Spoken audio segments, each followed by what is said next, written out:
spirit will never be corrupted by American capitalist ideals.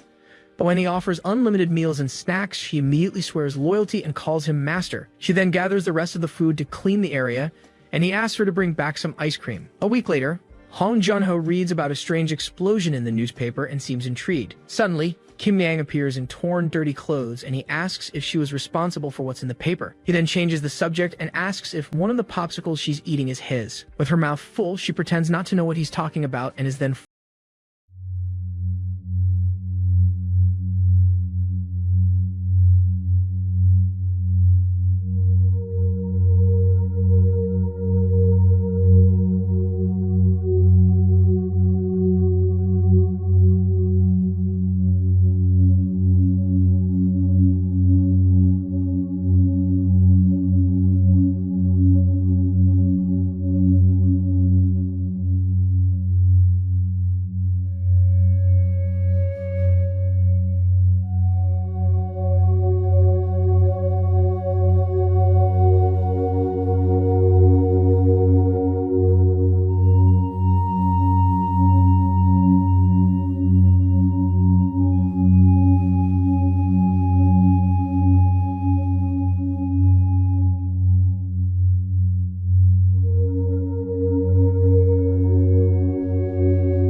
as Choi Ki-jong, executive director of world security, and promises to treat him with the respect he deserves. However, other men approach and tell director Choi not to have all the fun for himself. The president and vice president of World Investment Securities arrive, and one of them wonders if capturing Maru would make him stronger than manager Hong. The World Group executives argue over who will have the honor of fighting, with one declaring that Maru is his and the others can have what's left. Maru discreetly tries to draw a weapon, but his hand is stopped by Shin Yunyang, who approaches. She walks confidently toward the group and asks if this is all world livestock can do. One of the men retorts that their honor has been tarnished, but Yunyang cuts him off, saying he doesn't understand the glory of taking down the man who defeated manager Han. She explains that the idea is to avenge the murdered manager and claim the glory, but she questions the meaning of everyone ganging up on a single man, and whether the honor and glory they seek isn't lost in the process. She reminds them that Maru fought manager Hong on equal footing and won honorably. Then she taunts them, asking if ganging up on him finally gives them the confidence they lacked when manager Hong was alive, which enrages them. Kim Min-seok gets angry and declares that he won't tolerate anyone touching his people. Yoon then makes her final threat, warning that if they kill Maru here, they must prepare for a war. She concludes, saying there will be no honor, glory, or profit, and challenges anyone confident enough to bear those losses to step forward. With a look of contempt, she calls them all talk. The executives fall silent, visibly intimidated by her threat. Maru watches her, surprised and impressed by her display of power. A voice applauds slowly. It's chairwoman Yu Dane who approaches and addresses Shin Yunyang. She remarks that, just like her father, Yunyang is good with words. Then she turns to Maru and stares at him, and identifies him as the man who killed manager Hong. She studies him with a curious gaze and a slight smile. Her smile widens, revealing a predatory expression. Yu Dane turns to leave with her men and promises they will meet again. As she walks away, Maru asks who that woman is. Yunyang's assistant explains that she is Yu Dane, the chairwoman of the World Group, and warns him that she is the person he needs to be most careful of. The assistant then takes off her high-heeled shoes, and the two of them walk barefoot through the temple. They finally stop in front of Hong Junho's funeral altar. His portrait shows him with a wide, defiant smile, even in death. Facing Hong Junho's portrait, Maru states that he didn't come to mourn his death. He remembers his mother's suffering and says that what he did to his family is unforgivable. With the image of his own fury in his mind, he confesses he wanted to defeat him with his own hands, but he wonders why, when he had the chance, Junho let himself die at his hands. He recalls the last words of his former mentor. In the end, I'm only human too, aren't I? And then he questions if the final advice, you must live your life as a human until the very end, is really for him. He bows in a gesture of deep respect, asking why he died for him and why he said those words.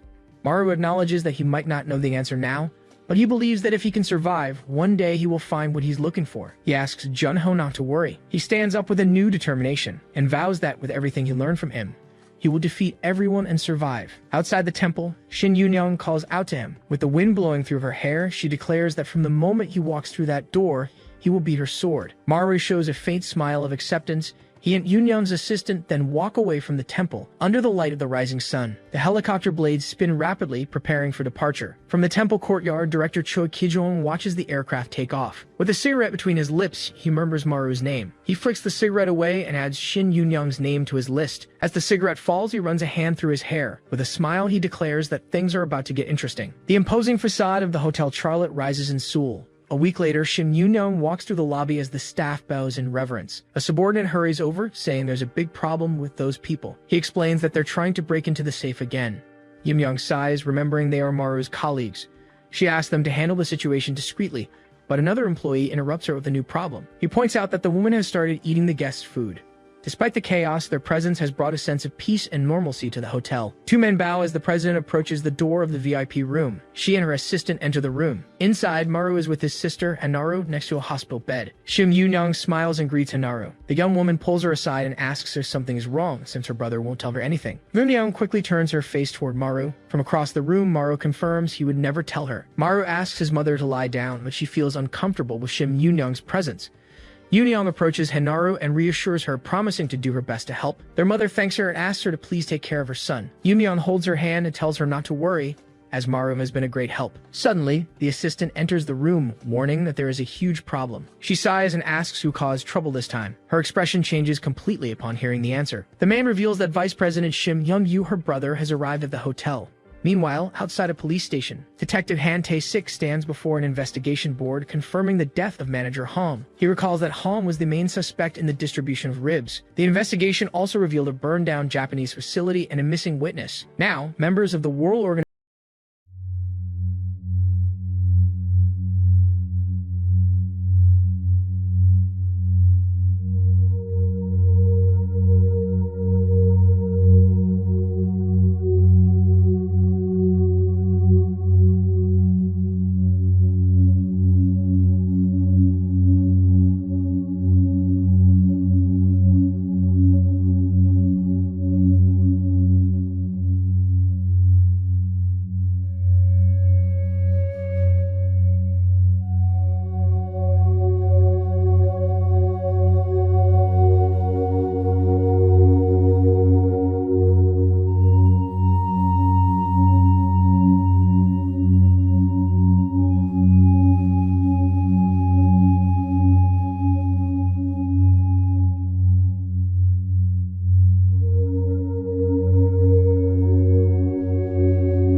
out and Kim So-yeon hurls him away. Another director named Kang tears up a document and defies him. He states he isn't afraid and wouldn't have joined Charlotte if he were. Namjoon congratulates him on his boldness, calling him his father's right-hand man. But then he asks him who would get his shares if he died. He continues threatening them if they also refuse to cooperate. Director Kang finally gives in and agrees to the terms.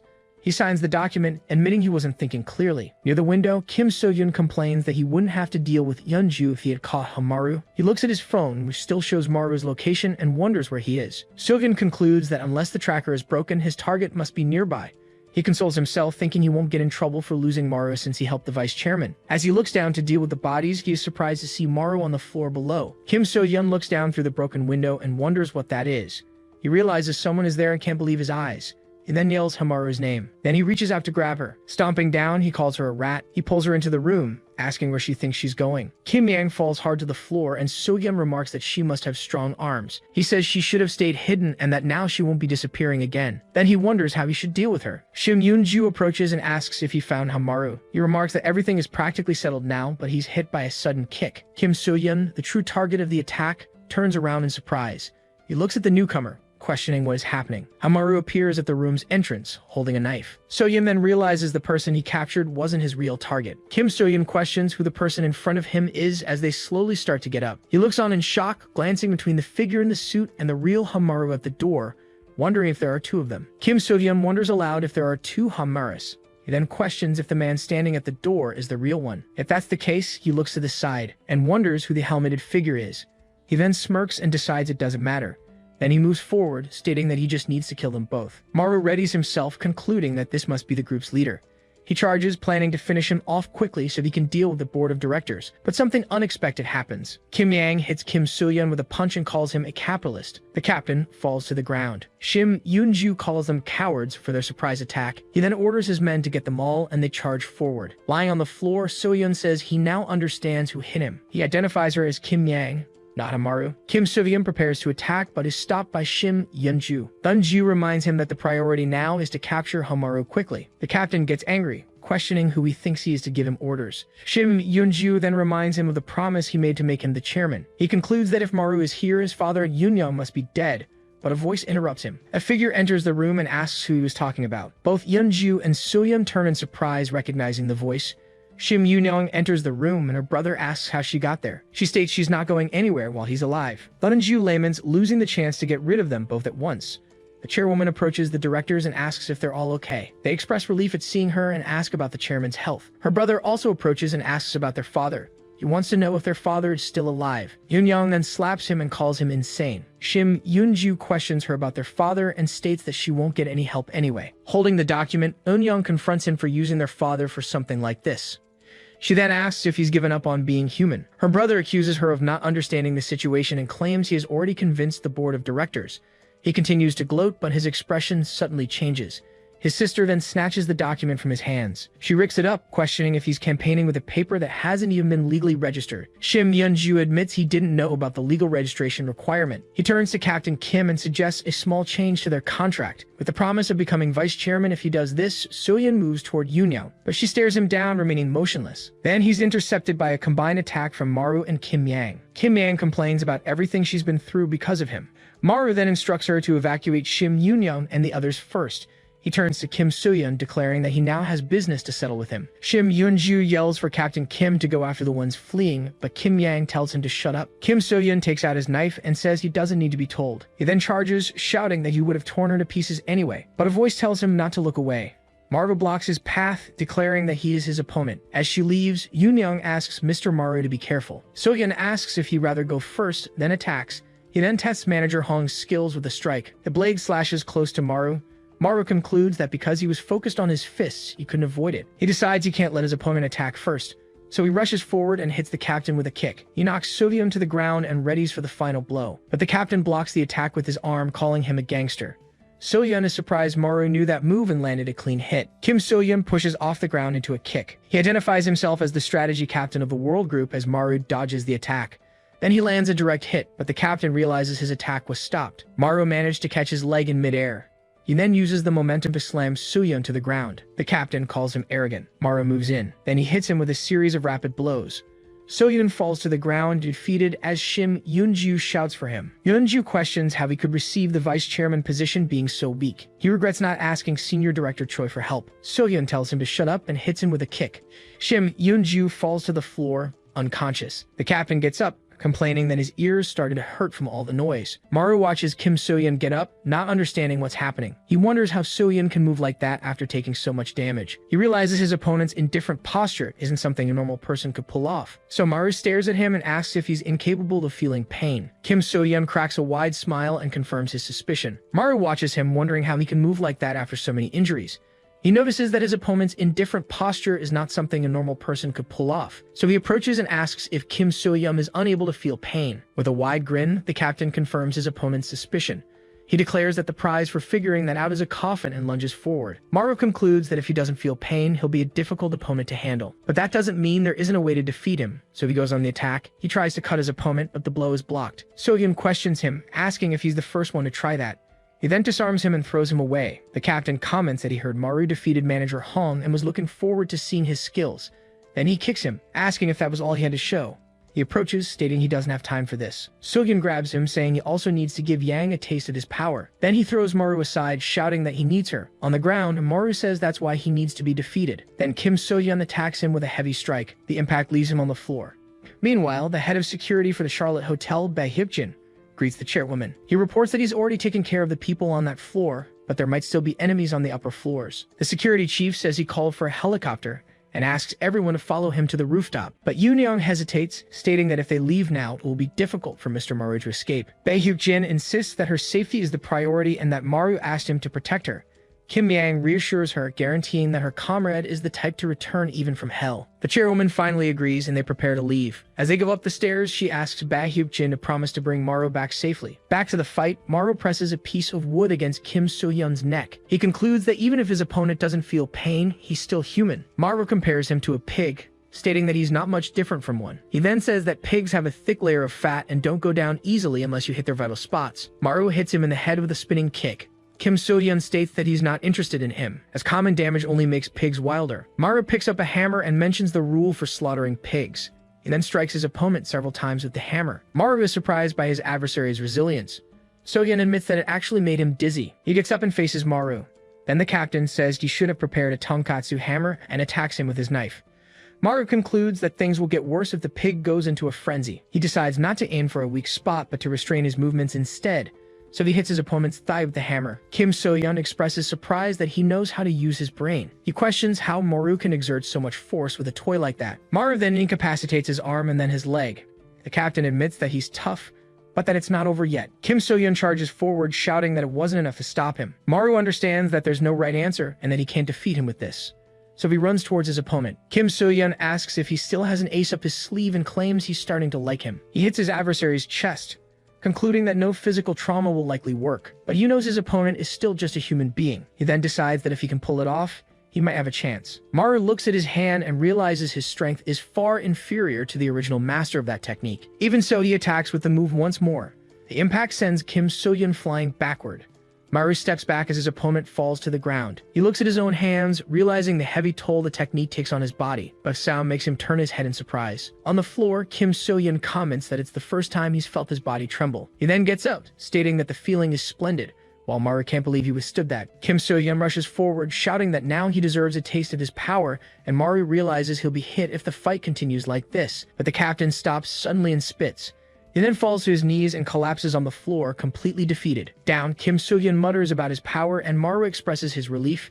He concludes that if he hadn't used that technique, his opponent would have been a huge problem. Bae Hyuk-jin approaches and greets him as Mr. Hamaru. Maru turns to the bodyguard, questioning if he wasn't just an extra. The security chief states that they need to leave this place immediately. Outside the building, Choi Ki-jong and the World Roots forces arrive in large numbers. On the rooftop, a helicopter is already waiting for their evacuation. On the phone, Shim Yoon-young comments that they brought not only Shim Yeon-ju but also director Kim. She then asks Yoo Dae-in if she's suggesting they start a war. The World Group's chairwoman replies that although her building was empty, they crossed the line by attacking it directly. She continues, mentioning that they even defeated their executives in public.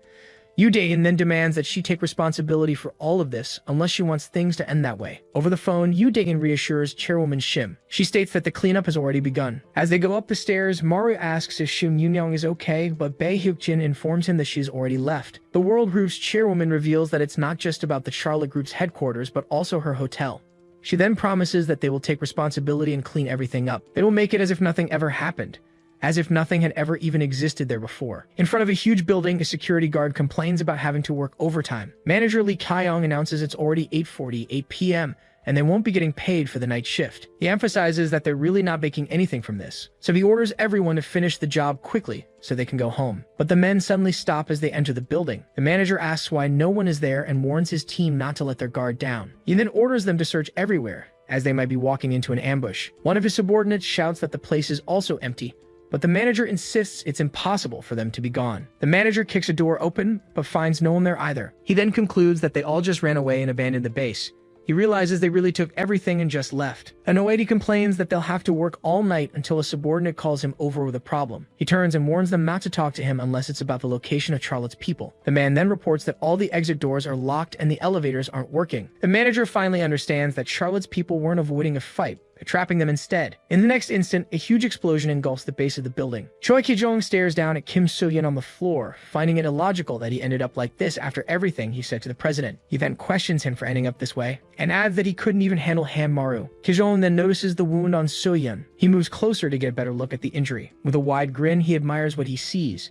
He then realizes the kid has improved and that their next fight will be fun. Meanwhile, Maru asks Bae Hyuk-jin if Shim Yoon-young is okay, but he replies that she's already left for the hotel in Busan with her family. Maru questions why they would go to Busan, but Hyuk-jin just states that they're going there too. He explains that the World Group already controls most of Seoul, so President Shim has been setting up base in Busan lately. That way, even a World Group will have a hard time breaking in. Maru agrees to go to Busan, and they run towards a door when the car is waiting. At the Charlotte Hotel in Busan, President Shim walks through the lobby. She asks about the location in Seoul, and her subordinate informs her that it has been activated, and they're making it look like the World Group's doing. Shim Yoon-young questions her subordinate about the location of the Japanese. He informs her that the people from Do Ranch are on their way, but it might take them a while to arrive.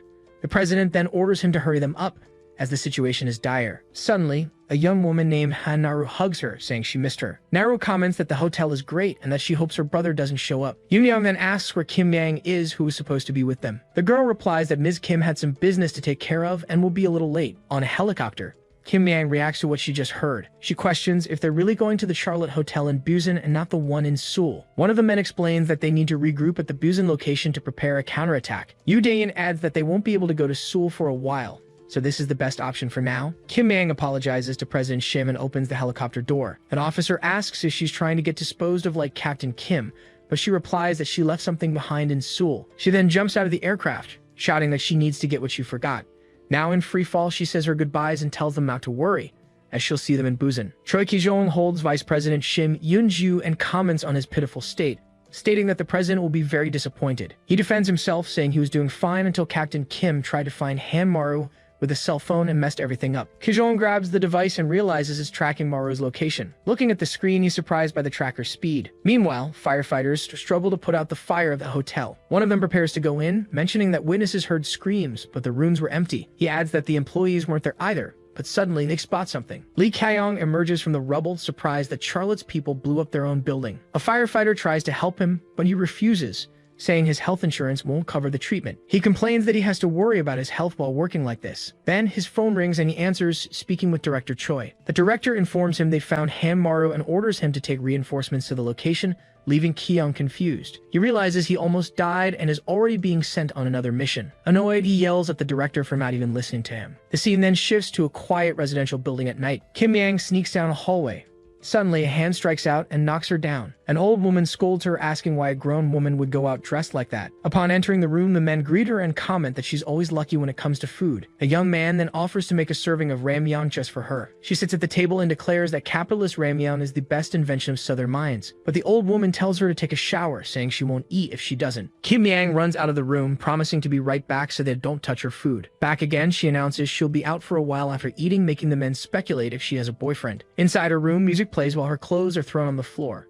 On top of her bag, there's an old photograph. The photo shows a younger version of herself next to another woman. Fresh from her shower, she runs back down the hall calling for her comrades. She then announces that she has completed her shower mission and finally enters the room, asking them to bring her ramyeon. On the floor, one of the fallen men complains that his stomach is growling. Another comrade also calls out for his friends. Lee Kyung, sitting in a chair, complains that Director Choi said it was Ham Maru, but it's actually Kim Yang. He then reflects that this is his life, having a director who doesn't even check the facts before sending him on a mission. He puts out his cigarette in a bowl of ramyeon, lamenting that he has to fight Kim Yang after nearly dying. Suddenly, he stands up and tells Yang not to get the wrong idea, as he didn't defeat these people and just arrived. A group of armed men surrounds Kim Yang, and Kainam explains that they were the ones who did this. He adds that they do their job well, but they're very strict, something she should understand since she used to be one of them. Kim Yang starts to say that it's all just part of the job, but she cuts him off, telling him to be quiet. Lee Kyeong tells Kim Yang not to be mad, insisting he wasn't the one who did it. He explains that, just like the others, he was only sent by Director Choi, so he suggests they go their separate ways since he didn't come to capture her. A small gun drops into Kim Yang's hand. She then turns and points the gun. In a swift move, she attacks the men around her. She continues, disarming one of them with a single blow. Then she moves in at point-blank range. The last man falls to the ground from the impact. Lee Kyeong watches the scene and remarks that she must be really pissed off. He stares her down as she approaches him. He then asks if they can stop now, since she's defeated all her enemies. Kyeong tries to explain that he almost fell getting there, but cuts himself off. She simply starts eating the ramyeon that was on the table. He then realizes she was just hungry. Lee Kyeong comments that she should have just said so, but questions why she eat ramyeon with cigarettes. He then offers to buy her a tasty meal when they get out, asking in return that she pretends she never saw him. Kim Yang cocks her gun and states that there's nothing in the world, and then points the gun at him, finishing that nothing is as tasty as the ramyeon from this place. In an alley outside, the rain pours down heavily. A group of men runs through, yelling that she's wounded and couldn't have gone far. One of them, injured, swears he'll take her down as soon as he finds her. But he can't go on and collapses to the ground, feeling cold and hungry. He then wonders if this is how it's all going to end, and laments that if so, he'd like to eat a bowl of hot ramyeon to pass on with no regrets. Back at the apartment, the old lady and the other men wonder how long Kim Yang is going to sleep. One of them comments it's been over 20 hours and he thought she would have woken up by now. They watch her sleep, and one of the men suggests she must have some story behind her. The young man holding the ramyeon decides that since she's still sleeping, they'll have to eat by themselves. But upon hearing the word ramyeon, Kim Yang finally wakes up. Sitting on her bed, Kim Yang eats ramyeon while the other residents comment that she should be the one making lunch. During dinner, the old lady serves a meat dish and warns that whoever eats the most should be the last to get a serving. One of the men laughs and says that's just capitalism, advising the other to start a revolution if he's upset. Two other guys assure her they'll still save food for Yang, even if she eats a lot. That place where she could laugh comfortably was her home. But back in the present, she points the gun at Lee Kyeong and accuses him of breaking everything. She then strikes near his feet. Kyeong hits her with a punch, yelling that he already told her he didn't do anything. He grabs her face, complaining that he almost died and hasn't even been treated yet. She retaliates with a knee strike, stating that she won't be so upset if she just defeats all of them. He doubles over from the impact of the blow. Then he glares at her. Kim Yang hits him on the head with the butt of her gun. The blow throws him backward. He then complains that working overtime is so annoying. Kim Yang points the gun at him and warns that if he's not going to listen. Lee Kyeong picks up his tool, talking about the weather. She asks if he really thinks she'll fall for that talk, but he replies there's nothing he can do if she doesn't believe him. He then looks at his watch and complains that he hates working 2 days straight without sleep. Kyeong then declares they'll finish this in 10 seconds. A black car speeds down a highway. Inside the vehicle, a man confirms that Mr. Lee has arrived, checking the location on his phone. Choi Ki-jong informs Shim Yeon-ju that Shim Yoon-young went to Busan, which he considers bad news. Eun-ju explains that, as he knows from experience, that place is really hard to conquer. He describes it as a fortress built with defense in mind, one that held out until the very end during the last war. Worried, he wonders what they'll do, as it will be difficult if she stays there. But Ki-jong smiles and tells him not to worry, suggesting they turn the tables. He explains that if she went into that place, it means she'll have no way out. Back to the fight, Lee Kyeong attacks Kim Yang with his weapon. She dodges and shoots him at point-blank range. Lee Kyeong deflects her shot with his hand while blocking her attack with his baton. She then kicks him in the chest, forcing him back. Kim Yang seizes the chance and hits him on the head with the butt of her gun. He recovers and attacks with a blow that cracks the floor, but she manages to dodge it. The impact of the blow throws her backward just as time runs out. She collects herself and says that 10 seconds wasn't enough. Lee Kyeong yells that now he's really getting off work.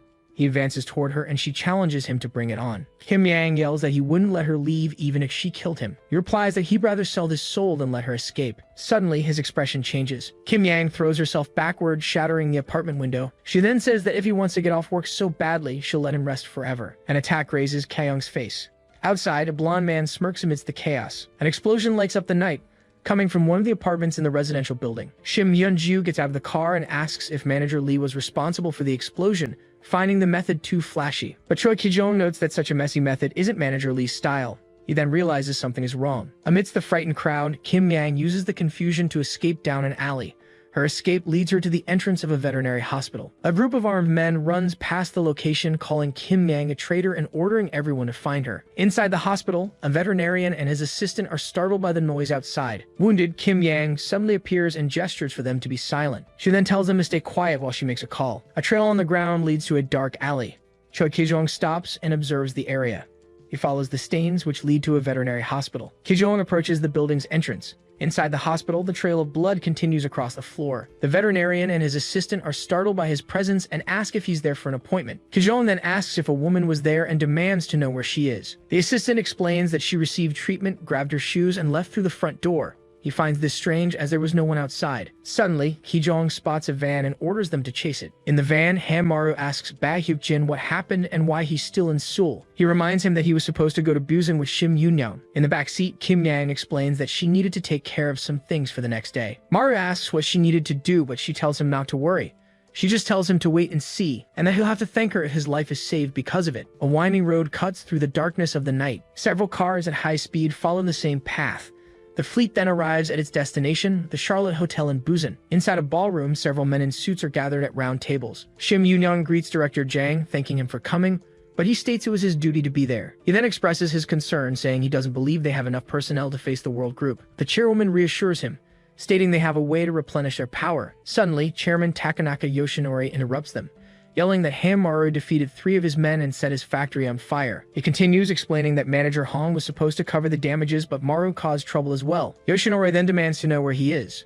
Bae Hyuk-jin approaches and informs him that Mr. Maru is on his way, asking him to take a look at something first. He then hands him an envelope, stating that should be sufficient compensation for what Maru did. The chairman of Doa Ranch opens the envelope, realizing it's certainly not money. He then asks what he's supposed to do with these documents, demanding his money back. Shim Yoon-young calmly advises him to look first before they talk, assuring him he won't regret it. Takanaka Yoshinori questions her confidence and asks if they're real estate documents. But upon reading the papers, he is shocked and his men ask what's wrong. Shim Yoon-young then reveals that it's proof the World Group embezzled money from their transactions with Doa Ranch. With this information, she extends her hand and proposes they renew their alliance. Meanwhile, on the road, Han-maru asks if it's safe to keep driving this van. Bae Hyuk-jin reassures him, saying they'll switch cars as soon as they're out of the World Group's area. Suddenly, a car hits them from behind, throwing everyone forward. The vehicle that hit them speeds up and prepares for another impact. Maru complains that this is what happens when you're an easy target. The van is quickly surrounded by several cars from the World Group. One of the vehicles then hits them on the side. Bae Hyuk-jin yells that they're getting out of there immediately. He then presses a button and tells everyone to hold on. The van starts to swerve, hitting the cars surrounding it. A new car appears behind them, and Hyuk-jin says he knew he could trust Mr. Kyeon Haon. Bae Hyuk-jin warns that they aren't safe yet, as their pursuers will catch up in no time. Kim Yang reassures him, telling him not to worry as she loads her weapon. She then kicks the back door of the van open, stating that she had already anticipated this might happen. Lying on the floor of the vehicle, she explains that's why she brought her equipment. The drivers of the pursuing cars look at the van confused. Kim Yang takes careful aim and fires. The shot hits the tire of one of the cars dead on. The vehicle with the flat tire loses control and skids on the road. It then collides with the car next to it. The crash blocks the way, and she asks her colleague what he thought. She then declares that was the People's Blitz attack. Kim Yang turns and says she told them they'd need the gun. A third car slams into the back of the crashed vehicles, but the van is forced to a stop, blocked by 3 other cars. She then gets out of the vehicle, complaining about these guys. Kim Yang aims her rifle and yells that they all should have been revolutionized. Suddenly, she notices something moving beside her. Han-maru leaps from the van onto the roof of one of the cars, surprising her with his move. Inside the vehicle, one of the henchmen attacks the driver. The man screams as he's attacked in the neck. Maru then hits the driver with another blow. Seeing what happened, the other men get out of their cars, yelling that Han-maru is there. Kim Yang opens fire on them before they can react. Maru then leans on the car door and comments on their recklessness. He approaches her and states that she owes him her life now. He then asks how they were followed, but she assures him she threw away the location tracker. They get into one of the enemy's cars, and Bae Hyuk-jin comments that while they no longer need to switch vehicles, they won't be able to drive this one for long. Suddenly, a voice on the car radio calls for number 7, asking for a location report. The voice then reports that they've just blocked all roads to Busan and that Kim Yang is heading for the roadblock. They are shocked to learn that the roads are completely blocked, leaving only sea or air routes. Bae Hyuk-jin laments that the world group will be watching the skies and there are no ships to Busan, suggesting they could try swimming. But Maru interrupts him, saying there's a solution. He then states with conviction that there is a way. Maru explains that he has a friend at Incheon Bay. He adds that this friend has a boat. At the docks, Bae Hyuk-jin asks if the huge cruise ship is the boat he was talking about and who his friend might be. Maru says no and points down, indicating another boat. From a smaller speedboat, someone waves at them. A woman calls out to Maru and Kim Yang asks if that beautiful woman is his friend. He then clarifies that his friend is the guy waving from the middle of a group of women. Kim Ki-soon greets him, saying it's been a while since they've seen each other. The women around Kim Ki-soon beg him to stay and have fun, but he waves them off, saying his best friend is waiting. Maru greets him, remarking that he never changes. Ki-soon then runs towards him, shouting his name. Kim Yang watches the scene in silence. He runs right past Maru and stops in front of her, asking if she's been well. Ki-soon then drapes his shirt over her shoulders, saying the sea breeze isn't good for her health. He takes her hand and asks for her name, but Kim Yang kicks him and tells him to get lost. She knocks him to the ground and asks Maru if she can break him, as he cries out for help. Bae Hyuk-jin warns that they don't have time for this and need to apologize to his friend so they can leave quickly. Maru just replies that there's no need for an explanation. From the ground, Ki-soon suggests they just head to Busan like this. In the lobby of the Charlotte Hotel in Busan, the mission briefing concludes. On a podium, Shim Yoon-young emphasizes one last thing, asking them to fight to live, not to die. She then displays data on the big screen, revealing that the power difference between them and the world group is threefold. Facing her allies, she states that the more intense the fight, the greater the damage. President Kim Dong-ho reminds everyone that they are the future of Charlotte. Then, President Min Chang-sil questions the point of a victory that results in losing that future. President Takanaka Yoshinori advises them not to die, leaving their honor behind, but to live to enjoy the glory. President Min then asks for permission to ask a question and Shim Yoon-young grants it. He questions her directly about their real chances of defeating the world group. She replies that if they fight desperately without a strategy, the chances are 10%. If the executives before her follow the plan, the chances rise to 50%. But she continues, explaining that if everyone understands the strategy and acts organically, instead of just following orders, then the chances of victory reach 80%, and she says she's confident they can win. The executives in the front row stare at her. One of them begins to clap slowly. Soon, everyone stands up and applauds, declaring they will bet everything on her with that determination. The entire room echoes with applause for Director Shim. She watches everyone with a faint smile on her face. On the deck of the boat, Kim Yang looks at an old photograph under the moonlight. The night wind blows through her hair as she stares at the image. Maru approaches and asks if it's a family photo.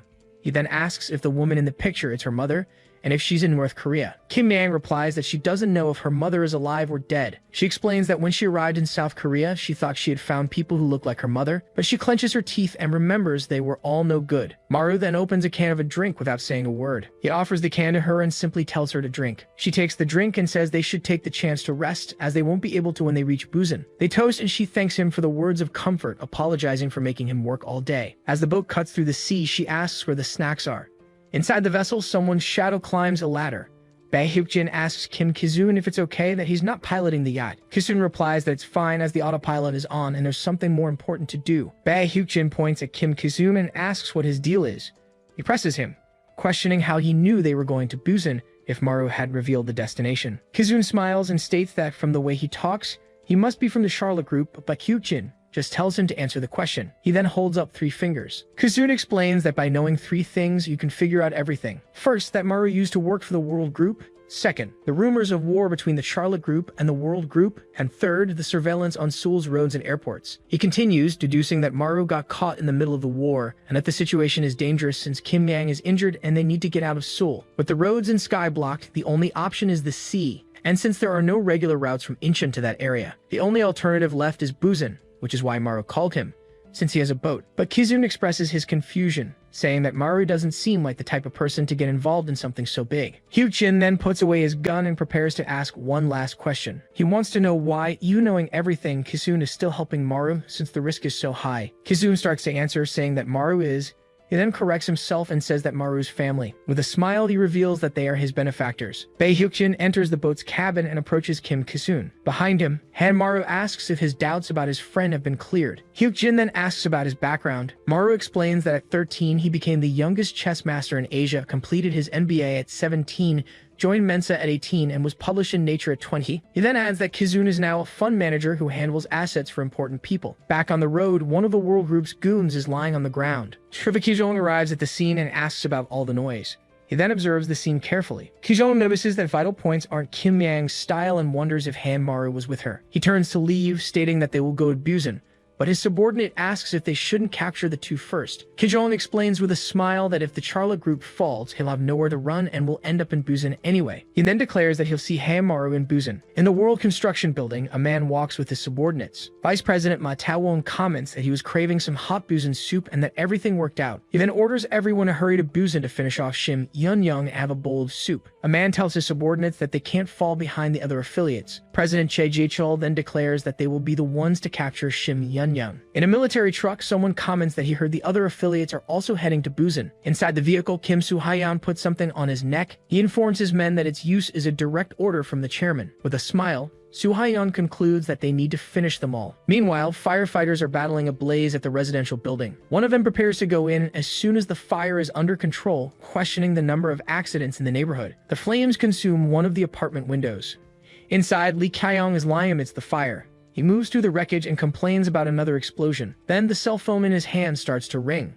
Lee Kyong answers the call and confirms to Executive Choi that he's alive. On the other end of the line, he's ordered to work overtime and go to Busan immediately. He then lights up, complaining that he planned to take half the day off tomorrow. He decides that first can lead to write his resignation letter. With his arm and foot in casts, Kim So-yeon walks over and comments on the number of men who showed up. They all gathered just to capture one guy from the Charlotte Hotel. One of the men greets him and asks about the sample, while others question his presence. He confirms the drug was good and asks for more, but is told it was just a sample to be used responsibly. Kim So-yeon then asks why everyone is standing outside instead of going in. The man explains they're discussing what to do since there are civilians on the premises. One of them suggests just going in, but another objects wanting to keep civilian casualties to a minimum and not pressure the chairwoman. Choi Ki-jong argues their orders override that concern, but he's told they shouldn't be reckless. From inside the hotel, Shim Yoon-young watches the argument. She notes that they are not united at all. The so-called Songo line is made up of traditional gangsters, mercenaries, and athletes. Meanwhile, the Jingle line tenaciously clawed their way up from the bottom. When Manager Hung was alive, this conflict never surfaced. But now, divided, one man decides to move forward, telling everyone to go in and do whatever they want. Chief Park Tae-soo orders his men to eliminate anyone who gets in their way, and they all agree. One of the men points to the hotel entrance, getting Chief Park's attention. Inside, a henchman sees the various men in the lobby and asks if they should take them all out. But Park Tae-soo lights a cigarette and orders his men to ignore them and head up, as their only target is Shim Yoon-young. He then stops for a moment, realizing something is off. Chief Park wonders what kind of hotel would only have male guests. He stands in the dimly lit lobby. Then he realizes it's a trap. Suddenly, the lights go out. The men shout to turn on their flashlights, warning that the enemy is here. In the darkness, one of the goons is struck down. Then, a man with a sword charges at Chief Park's men. He remarks that the world executives aren't as tough as he imagined. Surrounded, his men confirm they defeated everyone there. Another man cleans his sword and warns them not to let their guard down, because the war is just beginning. Outside, something starts to seep out from under the hotel doors. The group watches the scene. As one man wonders if Chief Park has fallen, Choi Ki-jong comments that the number of competitors has just decreased. One of the men asks Vice Chief Ma why he wasn't with Chief Park's team. He replies that he had no reason to end up like that guy. Suddenly, Kim So-yeon drives forward in a truck, yelling that he's going to end this. The vehicle crashes through the hotel entrance. Amidst the wreckage, he orders his men to move out and attack everyone. The men in the lobby retreat under the assault, realizing their disadvantage in an open space. Kim So-yeon then points upstairs and tells his soldiers to take down everyone they find. Watching the scene, Choi Ki-jong's group comments on how well he moves, even with a broken arm, and questions his use of chairwoman-used troops. A man says his goodbyes, stating he'll go through the underground and leave the rest to Director Choi, who says he'll go in through the front. Shim Yoon-ju approaches Choi Ki-jong and asks not to be left behind. He insists that with his help, getting inside will be much easier. Vun-ju proposes that while the others struggle, they can take a shortcut to capture Yoon-young. From a room, Shim Yoon-young observes that the enemy has the numbers but is divided, and that the hotel's structure limits their power. She concludes that by exploiting their weaknesses and using her own strengths, there's still a chance to win, even at a disadvantage. She turns and tells Hamaru not to worry too much about this war. He adjusts his glasses and says it's a great plan as expected from the successor to the Charlotte. Hamaru lifts his glasses and asks what her name was again. The scene then shifts to the entrance of an underground parking garage. Inside, Vice Chief Ma tells his men to get rid of the Charlotte's men and find Hamaru. He comments that it would be a big problem if the others got to him first, but Ma notices that no one is around and wonders if this is a trap like the first floor. He stares at the suspiciously open space and orders everyone to stay alert. Suddenly, a surprise attack begins in the midst of his men. A car speeds toward the group who try to dodge the vehicle. From another car, a man orders over the radio not to hesitate. Then, a group of men with clubs charges forward. The two sides clash and one of Ma's henchmen asks where they came from. Standing in front of a car, a man with a sword states that force won't solve this. He then places a hand on the hilt of his blade. He raises it, saying he was planning to warm up before fighting Hamaru. His weapon then clashes with another blade. He slams his opponent's blade against a car, saying he's going to lose interest. With the car destroyed, the man praises the quality of his own sword. He then shows off the blade and asks if the other guy saw that. Men shout that Ma Taowong is heading up and they need to stop him, but he just asks if they don't think he's cool. He stares down one of his opponents, saying that when someone asks a question, then he lunges forward with his weapon drawn, demanding an answer. Elsewhere, a group is heading up the stairs as their leader says the hotel has 16 floors and that he saw a staff floor in the guide. He claims Shim Yunyang must be on the 12th floor, but just as he mentions they're on the 11th, he's hit by an attack. The other men realize there's a sniper and take cover. The group's new leader tries to locate the threat down the hallway. He uses his phone's camera to look from a distance and spots a silhouette. The sniper is Kim Yang in position with her rifle. Back in the parking garage, Ma Taewong stands before an elevator, wondering which floor he'll find Hamaru on. He deduces there wouldn't be many forces on the front lines as the elevator panel shows the second basement level. He concludes most of them must be with Shim Yunyang and decides to head to the top floor first, just as the elevator door opens. But he looks inside and stops in surprise. The figure with his face in shadow steps out of the elevator. It's Hamaru who stares back at him. Ma Taewong then breaks into a grin and identifies him. Hamaru, along with Kim Yang and Security Chief Ba, steps out of the elevator. He's identified as the one who supposedly defeated Director Han. In a meeting room, a man greets him and confirms his name. He then introduces himself as Takanaka Yoshinori, the president of Do Ranch. Hamaru reacts upon hearing the ranch's name. He remembers Do Ranch as the place he destroyed back in Japan. He suggests they forget the past, as he heard they've decided to be on the same side. But Takanaka moves towards him from under the table. He questions the meaning of this. Hamaru, holding a pen, asks if he came to challenge him. Takanaka stares him down as he grips the pen tightly. He then invites him to strike, if that's his will. A voice interrupts, telling them to stop. Shim Yunyang enters the room and states that their common enemy is World. In the parking lot, Ma Taewong wields his sword, cursing Hamaru. He then shouts about how much he wants to fight. Ma Taewong charges with his sword, yelling for him to fall, but Hamaru dodges the blow. He then questions when they've ever met before. Hamaru steps back, surprised that he isn't in a position to block him. He then notices something in his opponent's hand. Ma Taewong reveals he used the sword's sheath and questions if a trick like that would work on him. Hamaru calls him a coward, just as expected from someone who betrayed his own benefactor. He then charges again, but Hamaru dodges his attacks. Ma Taewong's strikes are clean, fast, and controlled. He isn't just brandishing his sword for show. Ma Taewong is a true swordsman. With a knife in hand, Hamaru stops and asks why he did that. Ma Taewong grips his sword, stating that Jono adored him. He then screams, asking why he did it. The scene then shifts to a pigsty. In a memory, Hong Jono reigned like a king. He remembers being just a pig in a cage under another's control. That seemed to be his destiny forever. But Jono saved him from that hell. He then tells the men to go and become the chairwoman's pigs. When Choi Kijong suggests he return to headquarters, Juno replies that he'll raise new pigs right there. Thus, Ma Taewong's skills were recognized and he was promoted to vice president. But Juno remained his king and the idol he aspired to surpass. He attacks again, demanding to know why Hamaru murdered Juno. Hamaru blocks the strike as Ma Taewong screams for an answer. In the hallway, the group's leader identifies Kim Yang through his phone screen. She regrets that it isn't Hamaru. An object is thrown in her direction, but she says that this isn't bad either. Her eyes widen in surprise. A smoke bomb lands at her feet and activates. Engulfed in smoke, she complains she can't see anything. A man charges with a knife through the smoke, heading for Kim Yang. He blocks her rifle and greets her, saying he heard the news. He then accuses her of betraying World and switching to Charlotte's side. The man grabs her and asks how much they gave her to switch sides. He then pulls out a gun and offers to triple whatever she received. He invites her to work with him, but Kim Yang deflects the gun, saying it's no use trying that here. She then states that she won't work for a guy like him. He says it's a waste and that she leaves him no choice. He moves in, saying he needs to send her to her comrades from Gashiwan, but Kim Yang blocks his knife with another, questioning the mention of Gashiwan. She asks how he knows about that, and he reveals he sent his men there. Kim Yang then punches him in the face. She steps on him and asks if the men in suits at Goshuan were his men. She prepares to strike again and asks if he gave the instructions. Then she attacks him and screams, questioning if he also sent them after the others. The man on the ground asks why they were so important and what it mattered. He then gets up and states it was his job, and that anyone who gets in the way will fall. Kim Yang glares at him, furious. She then warns him that he won't get off easy today. Meanwhile, in the other fight, Hamaru shields himself from the debris and comments on the mess. He needs to move a lot to dodge Ma Tae-won's long sword. Even if he tries to aim for the moment right after the strike, it's not easy due to his opponent's skill in handling the weapon. He's a monster of multidimensional skills, making it hard to find his weak spot. Hamaru compares him to Director Hong, while Ma Tae-won questions if that's all he learned from Juno. Then Hamaru realizes there's only one way. Just like in his fight with Director Hong, he won't dodge. Instead, he'll face him head-on.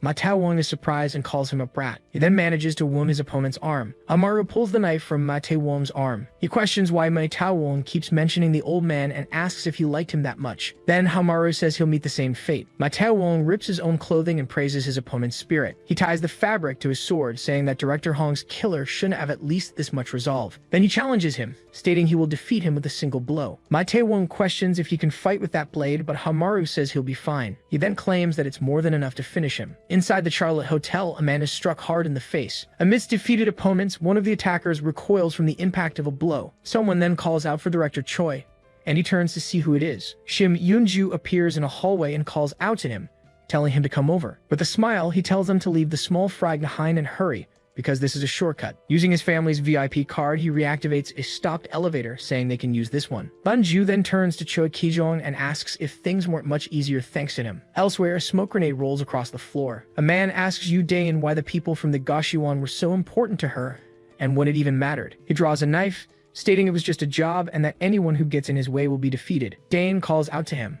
She swears he'll pay for what he's done. The two charge at each other, and the man finds it unbelievable she's taking this so seriously just because he killed a few civilians. She blocks his attack and asks if he thinks it's funny that he killed her family. Outraged, Yu Dain asks if he's laughing as she attacks him with the knife. The man answers yes and asks her if she's never killed civilians. And as he attacks her, he asks how those people could possibly be her family. She dodges his blow, grabbing the arm wielding the knife. Dain then declares that to her, they were like family and lands a punch to his face. He asks if she's really that upset over it. Then he lunges, saying he'll send her to join them. But she blocks the blow and hits him in the stomach. The man recoils from the impact of the punch. Next, Yu Dain reverses the grip on her knife and strikes him in the face. She then tells him to go and apologize to them. Desperate, he claims he only did it because he was forced and that he didn't want to kill them. He kneels, begging for mercy, saying he was wrong and that he has a family too. A memory shows a happy Dain sharing a meal with the people from the Goshuan. Yu Dain lets out a sigh. She turns and tells the man to get lost, and he thanks her, promising to never forget this. Suddenly, the man turns around. He grabs the gun from the floor, swearing that even if he dies, he'll never forget. But Dain points her gun at him, telling him not to forget this when he's dead. The man pleads, saying he has a family just like her. She then repeats his line, anyone who gets in the way of my work. He goes down and she attacks. In another hallway, a wounded man faces Hamaru. Panting, he admits he can't believe how skilled his opponent is, and declares that now he understands why Jono adored him. The man then wonders if he's going to die here. A smile forms on his face. He then says it doesn't seem so bad, and holding the sword, he states that he's having a lot of fun, but it's time to end this. And with one last effort, he charges forward to end it all. Hamaru faces him with a steady gaze. He dodges the sword strike that hits the floor, and moves past his opponent, now positioned behind him. Maru glances to the side with determination. The man looks back at him over his shoulder with a final smile. A decisive blow lands. Hamaru picks up the sword from the floor and says he'll put it to good use. He rests the blade on him, recalling his promise to send him to his old man. Then he pulls the sword free and tells him to send his regards. Chief Park arrives, calling out to him and saying he's relieved he's safe. Maru asks if he took care of everything, but Park reports that he can't find Director Choi anywhere. He continues, explaining that he called upstairs and they haven't seen him either. Hamaru then realizes that Choi is in the elevator, and concludes that this is a huge problem. Hamaru then realizes that Shim Yoonyang is in danger. On another floor, Yu Dain readies her weapon while on the phone, saying she's on the floor below the president's office. She asks if they want her to move up quickly, but reports that the other important targets have already been eliminated. Dain then adds that she thinks it will still take a while. Kim Soo-yeon, standing behind her, states that there's still one important target left. Inside an elevator, Shim Yoon-ju asks Choi Ki-jeon what he thought and if things weren't much easier thanks to him. He continues, saying he was a great help in capturing Yoon-young and that Choi is his witness. Choi Ki-jong simply replies that he will report the details to the president. Ji reminds him that they can't let Haemaru get to Yunyang this time, and then asks, since Haemaru is no match for him anyway, right? When the doors open, he points and announces that President Yunyang's room is right there. He suggests they take care of Yunyang first, and then a man sitting in a chair in the hallway asks if they arrived. Haemaru stands up and comments that they got there fast. Shim Yoon-ju stares at him and asks what the hell Manager Lee is doing there and if he's a VIP too. Choi Ki-jong questions what he just heard. With the sword in hand, Haemaru comments that they came straight to Busan. Shim Yoon-ju scolds him, questioning his audacity for speaking to Director Choi like that and asking if he plans to betray World to side with Charlotte. With his hand on the hilt of his sword, Haemaru confirms that's exactly his plan, and that he will eliminate them to join Charlotte. He then calls out for Director Choi and draws his sword in a swift motion. Elsewhere, a man with a sword in hand challenges Ki-jong to a confrontation. Choi Ki-jong stares at him in silence. A wide grin spreads across his face as he says he's always wondered just how good his opponent's skills were, and then he lunges to attack. The man tells him to shut up and fight. A flashback begins, showing that the start was the same as always.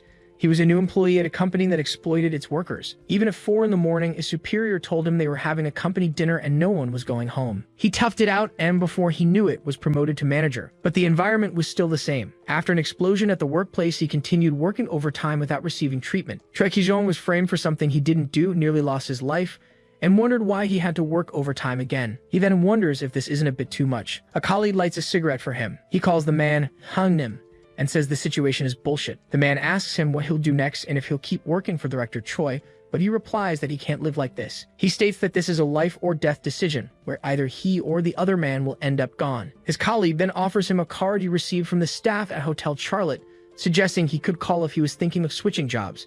He adds that since he's going to betray World anyway, it's not too late to switch to Charlotte's side. The business card belongs to Shin Yoon-young. He closes his eyes, making his decision. In her office, Shim Yoon-young says she hopes he had a good flight and that she's glad he arrived before World. The man replies that it's fine, and since there's no time, directly asks what she can offer him. She states that she understands perfectly what he means and can give him whatever he desires. He then says he doesn't want much, just a good work-life balance, and she asks if that's all. With a determined look, he adds that he wants to be the one to defeat Choi Ki-jong. Back in the fight, he firmly grips the hilt of his sword. Choi Ki-jong throws a punch, which is blocked by his opponent's blade. He spins the sword's sheath with a quick movement. Then Haemaru smacks Choi Ki-jong in the face with the hilt of the weapon. Choi Ki-jong stumbles back and comments that the rookie moves pretty well. Haemaru then lunges forward for another attack. His opponent notes that he uses the blade quickly and precisely, mixing in irregular movements. In an instant, Choi Ki-jong kicks him in the leg. The attack throws him off balance, forcing him to retreat. Choi Ki-jong then realizes there's a pattern to the attack, a straight slash immediately followed by a kick. But Haemaru recovers and hits him with a punch to the face. Ki-jong admits that even knowing the pattern, he can't dodge because of his speed. He concludes that he needs to keep his distance against the short and mid-range chain attacks. Haemaru taunts him, asking why he's just running away now that he's right in front of him. He then charges forward, yelling that this is a dead end for Choi Ki-jong. Ki-jong realizes that although he can read the patterns, the speed makes it very difficult to react. So he braces for Haemaru's imminent attack. Choi Ki-jong says it was just as he thought while dodging Haemaru's attack. He then grabs his opponent's arm, stating that his patterns are too obvious. With a firm grip, he twists Haemaru's wrist and violently throws him down the hall. Haemaru spits from the force of the impact. He falls to the ground, and Choi Ki-jong comments that his fast moves were great, but it was hard to keep up with his speed. With difficulty, Haemaru leans on his sword as his opponent explains that if it's hard to react, he just needs to predict and dodge. Choi Ki-jong then moves forward, declaring that he will now pay the price for his betrayal. He tells Haemaru that he was a good subordinate. Then Choi Ki-jong smashes the floor with his hand and prepares for the final attack. Suddenly, he turns to the side. Kim Yang lands in the hallway, pinning down Shim Yeonju. Choi Ki-jong realizes that if Kim Yang is at the hotel, Amaru must be too, but then reconsiders the situation. He understands that someone threw her there, and a man approaches asking Yang how far she intends to run. Kim So-yeon suggests injuring Kim Yang's legs so she can escape, but is scolded for using too much force. Supporting a wounded man, she complains that she was already having trouble with Director Choi, and now he shows up. Then she explains that she found out the man she defeated was the killer of her Gashiwon family and apologizes for the misunderstanding. The injured man says that besides that, right now, they should be thinking about how they'll face these monsters. He laments having to face Director Choi while injured, but So-yeon retorts that he's in better shape than the man who has a broken leg. Someone reflects that today is going to be a tough day and that they're going through a lot of trouble because of that colleague. Then the elevator doors in front of them begin to open. Haemaru steps out of the elevator accompanied by Chief Park. With a smile, Kim So-yeon celebrates that today he gets to meet not only that traitor Yang, but also that Hamaru, and then he charges forward to attack. He curses at him as he closes in to strike a blow. Hamaru just tells him to stop staring with that stupid look on his face. With a single swing of his sword, he strikes his arms. The blow is finished with a precise movement. Hamaru declares that's one down. With a wide grin, Choi Ki-jong stares at him. Then he gets ready for the next one. One of the men shouts into the radio that Director Choi has gone to the 12th floor and orders everyone to head there. He warns them not to split up so they won't be picked off one by one. But when they open the doors, they're met by 4 armed men. The group is quickly neutralized and the leader realizes they're on the wrong floor. In the stairwell, another team is ordered to hurry up and breach the 12th floor. The team leader asks if they're sure this is the right floor, and his subordinate confirms. With the order to move, he yells for them to advance without hesitation to capture Shim Yun-yun. Suddenly, the leader is struck hard.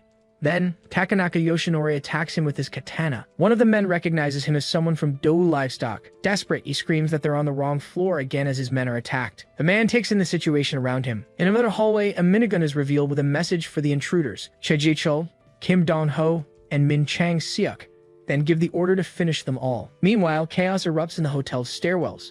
A man despairs, wondering since when the floor signs have been switched. In her office, Shim Yun-young states that everything is going according to plan. She explains that World presents itself as a powerful organization, but on closer inspection there are cracks. And those cracks are their performance, as they made the worst possible decision by prioritizing their own goals. For them, this was the best-case scenario, creating the perfect chance to take them down one by one. The plan was to eliminate World's factions one at a time by luring them inside the hotel, and then neutralize them once and for all, as this was the plan from the very beginning. Yun-young adds that the advice from Maru's friend was crucial to the operation's success. Kim Ki-zoon admits that tampering with the signs is a cheap trick, but a ridiculously effective strategy amidst the chaos. But Shim Yun-young warns they can't let their guard down yet, as World's executives are strong enough to turn the tables. Back in the fight, Hamaru reflects that after his first defeat, he thought about it incessantly. He wondered how he could possibly defeat that bastard. The difference between them was at least 2 weight classes, and even with a blade against an unarmed opponent, he was completely mistaken to think he could make up for the disadvantage. Choi Ki-jong was an evasive expert in close-quarters combat. Hamaru knew that fighting the way he did before, there was no way to win, and so he prepared for a new confrontation. He had faced that man before, thinking a blade against an unarmed opponent would offset the difference. Normally, after swinging a heavy sword, you need a moment to readjust your stance. The mere recoil from the motion shakes the entire body. Trying to fight that recoil and attack again would cause devastating strain, but his opponent managed it, as his physical abilities were simply on another level. The 2 blades then clash with force. Hamaru is thrown backward, and Choi Ki-jong remarks that he thought he had something new up his sleeve. He claims that nothing has really changed, just the weapon. Still, he braces for the next attack, but now Hamaru can replicate his technique. Since his opponent doesn't know how many times he can repeat the move, he'll be forced on the defensive. And in the brief moment when he's the only one attacking, that's when he'll end the fight. Hamaru lunges forward, delivering a series of swift sword strikes. Choi Ki-jong braces himself against the wall to block the attack with his arm. Then Hamaru finishes the move with a decisive blow that hits his opponent. Choi Ki-jong's eye patch falls to the floor from the impact. He then raises his face, revealing an old scar. With a smirk, Hamaru asks if that wound was made by the old man. Choi Ki-jong advances furiously, shouting how dare he. Hamaru braces for his imminent advance. With trembling hands, he realizes he's overused the sword and is at his limit. He just needs one more opportunity. Choi Ki-jong keeps running toward him, and he just needs to get into optimal range to strike. Hamaru then tightens his grip on the sword, determined to end it all. The two finally clash in one last confrontation. With a smile, Choi Ki-jong hates to admit it, but he states that if he hadn't stopped midway, he would have been finished. With a swift move, he prepares to counterattack. He explains that Hamaru was so focused on the decisive blow that he lost control and dropped the sword. With his arm injured, Hamaru laments his inexperience and the condition he's in. Choi Ki-jong approaches, saying he did well. Hamaru extends a trembling hand, needing just one more chance. He then clenches his fist with what little strength he has left. His opponent moves in to deliver the final blow, but Hamaru stops him, grabbing him by the chest. He then confirms that he got what he wanted. Choi Ki-jong simply hits him with a powerful punch. The impact of the blow lands squarely on Hamaru. He falls to the ground and his opponent questions him, finding what he attempted to do ridiculous. Choi Ki-jong then asks if he really thought his own technique would work against him. Choi Ki-jong advances on Hamaru, calling him a fool. Suddenly, something hits Choi Ki-jong's hand, and he reacts in surprise. Another hand moves quickly toward his chest and grabs him tightly. Choi Ki-jong angrily asks him who he thinks he is. He then reacts to the impact of a blow to his chest. The impact registers in his chest, and he wonders if it originates from the wound Hamaru caused. Kim So-yeon's hand tightens its grip. He then lifts Choi Ki-jong and slams him hard against the ground. Kim So-yeon stands, panting, while his opponent lies on the floor. Hamaru gets up and faces the man in front of him. With a smile, Kim So-yeon remarks that the last hit must have really hurt.